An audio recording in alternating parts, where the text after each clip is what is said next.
नमस्कार मेरी YouTube family हमशिका voice में आप लोगों का स्वागत है। आइए आज फिर से सुनते एक नई कहानी। मेरे बच्चे अपने पत्नियों के साथ अमेरिका जा रहे थे। हम दोनों पति पत्नी के साथ बिठाकर बड़े बेटे ने कहा कि माँ पापा आप दोनों शादी के इतने साल बाद भी अभी भी लड़ते रहते हैं। हम अपनी नौकरियाँ और परिवार में व्यस्त रहते हैं। आप लोगों के बीच सुलह कराना हमारे बस की बात नहीं है। हम वहाँ निश्चिंत होकर रहें, ऐसा आप दोनों चाहते हैं तो आप दोनों अच्छे से रहिए, एक दूसरे की बात की कद्र कीजिए। मैं आश्चर्यचकित होकर उन दोनों को देख रही थी। ये मेरे ही बच्चे हैं। बचपन में पिता जब बेवजह मुझे बातें सुनाते थे तो मुझसे कहते थे कि माँ आप सब कुछ चुपचाप सुनती हैं, इसलिए वे आपको सबके सामने जलील करते हैं। आप हिम्मत रखिए, हम आपके साथ हैं, आप अपनी बात को उनके सामने रखिए। मैं उनसे कहती थी तुम्हारे पिता उनकी बात को काट कर जवाब देना पसंद नहीं करते। घर में कलेश हो मैं ये नहीं चाहती और यह बात मैं आज तक निभा रही हूँ। आज बच्चे मुझसे कह रहे हैं कि आप पिता से झगड़ा मत किया कीजिए। मैं कब झगड़ी? मैं तो अपना मुंह भी नहीं खोलती हूँ। उनकी बातों को सुनकर मेरा दिल दुखने लगा। वो जब शादी करके इस घर में आई थी तो सास ससुर नंदों ने उसका जीना हराम कर दिया था। जब मैंने पति की तरफ देखा तो वो उनसे भी 2 कदम आगे ही थे। बात बात पर चिल्लाना, किसी भी तरह से अपनी बात मनवाना और सामने वाला सही भी क्यों ना हो उसे नीचा दिखाकर उससे ये कहलवाना कि मैं ही गलत थी, आप एकदम सही हो। मुझे कभी लगता था कि उन्हें कितना घमंड है। नौकरी करके पैसे पति पत्नी को देकर सोचते हैं कि मैंने अपना फर्ज निभा लिया। बच्चों को हमेशा शिकायत रहती है कि उनके दोस्तों के पापा उन्हें अपने साथ घुमाने ले जाया करते हैं, हमारे पापा हमें कहीं नहीं ले जाते। ये काम भी मुझे ही करना पड़ता था। पार्क ले जाना या पिक्चर ले जाना ये भी मैं ही करती थी। अपनी गलत आदतों और उम्र की वजह से उनकी तबीयत ठीक नहीं है, इसलिए वे और भी ज़्यादा चिड़चिड़े हो गए थे। वे पहले भी सास ससुर नंदों के सामने नीचा दिखाने का मौका नहीं छोड़ते थे। अब तो बाहर वालों के सामने भी मैके वालों का और मेरा अपमान करके खुश होते थे। इन सब बातों पर मैंने ध्यान देना छोड़ दिया था। ईश्वर की कृपा से मेरे बच्चे अच्छे निकल गए। बड़े बेटे ने इंजीनियरिंग की पढ़ाई पूरी की थी। उनसे कहा कि वो MS करने के लिए अमेरिका जाना चाहता है। पति ने सीधे मना कर दिया था कि नहीं जाना है यानी नहीं जाएगा। मेरी तरफ से कोई बात नहीं है, मैं बेटे को दुखी नहीं करना चाहती थी, इसलिए उनके साथ लड़ झगड़ कर उसे मेरे गहने दिए और थोड़ा सा बैंक लोन देकर उसे अमेरिका भेजा। उसने 2 साल में मेरे गहने छुड़वा दिया था, लोन भी पूरा कर दिया था। इस बीच छोटे की इंजीनियरिंग की पढ़ाई पूरी हुई और वो भी अमेरिका पहुंच गया। मेरे पति को मुझसे अब भी बहुत सारी शिकायतें हैं। मेरी तो सुबह बच्चों से शुरू होती थी और रात बच्चों पे ही पूरी होती थी, एकदम उनमें ही डूबी रहती थी। जब दोनों ही नौकरी करने लगे थे तो उनके लिए रिश्ते आने लगे। मैंने सोचा पहले बड़े बेटे की शादी करके फिर छोटे की करूँगी।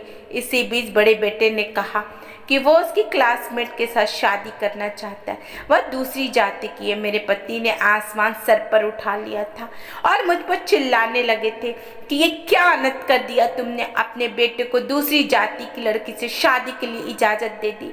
मैंने कहा कि मैंने इजाज़त नहीं दी, आपसे पूछ रही हूँ। उसकी जिद है कि वो उसी लड़की से शादी करेगा वरना शादी नहीं करेगा। मुझे मालूम है कि तुम्हारी परवरिश ही ऐसी है, इसीलिए वो दूसरी जाति की लड़की से शादी करने की सोच रहा है। जब तक मैं जिंदा हूँ ऐसा अनर्थ नहीं होने दूंगा। ये शादी कभी नहीं होगी। बेटे ने कहा करूँगा तो उसी लड़की से, अन्यथा शादी ही नहीं करूँगा।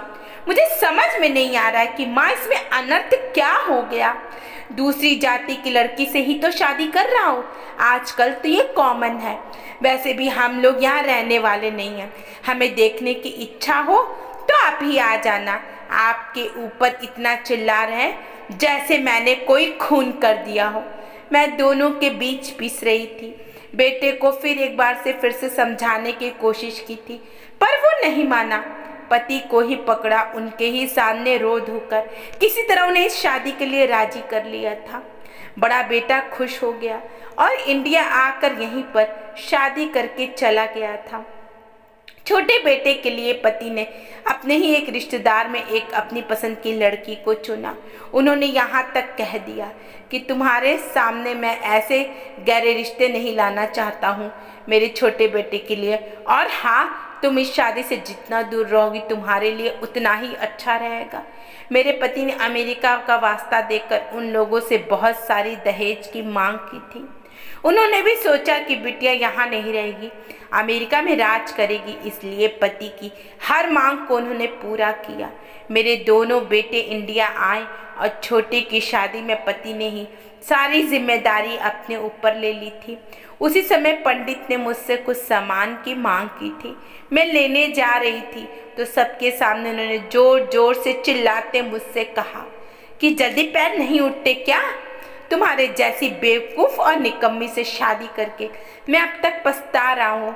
दहेज तो कुछ लेकर के आई नहीं, ऊपर से काम की ना काज की, दुश्मन अनाज की। इतने सालों से फोकट में बैठा कर तुम्हें खाना खिला रहा हूँ। मैंने कुछ नहीं कहा, परंतु मेरी आंखें भर आई।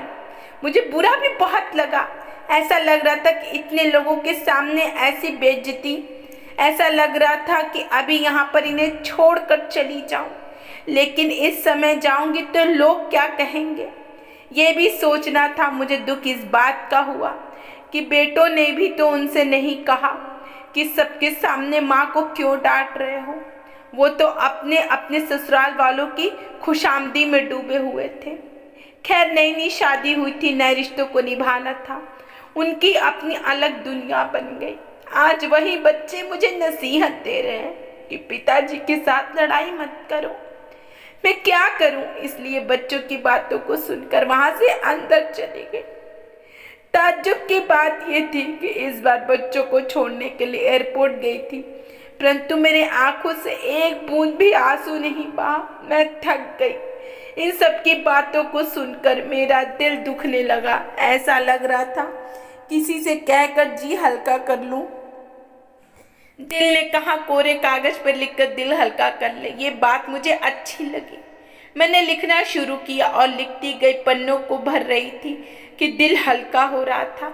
अचानक ऐसा लगा जैसे आंखों के आगे अंधेरा छा गया। आंखें बंद हो रही थी और मैं गहरी नींद में सो गई थी। अचानक नींद में ही मुझे ऐसा लगा कि कोई रो रहा है। कौन है वो और क्यों रो रहा है पता नहीं। बहुत ही मुश्किलों से मैंने धीरे धीरे अपनी आंखें खोली। देखा तो मेरे पैरों के पास पतिदेव बैठे हुए थे और रो रहे थे। नर्स ने कहा पेशेंट ने आंखें खोली हैं, मैं डॉक्टर को बुला करके लाती हूँ। वो भी उठकर खड़े हो गए और मुझे देखकर कहा तुमने 15 दिनों के बाद आंखें नहीं खोली। तुम्हें इस हालत में देखा तो मैं डर गया था। अस्पताल से डिस्चार्ज होकर जब तुम घर आई, मेरा हाथ पकड़ के कहने लगी कि मैंने तुम्हारी लिखी हुई बातों से तुम्हारे दिल के दर्द को पढ़ा। इसे पढ़ने पर मुझे लग रहा था कि मैं कितना बुरा था।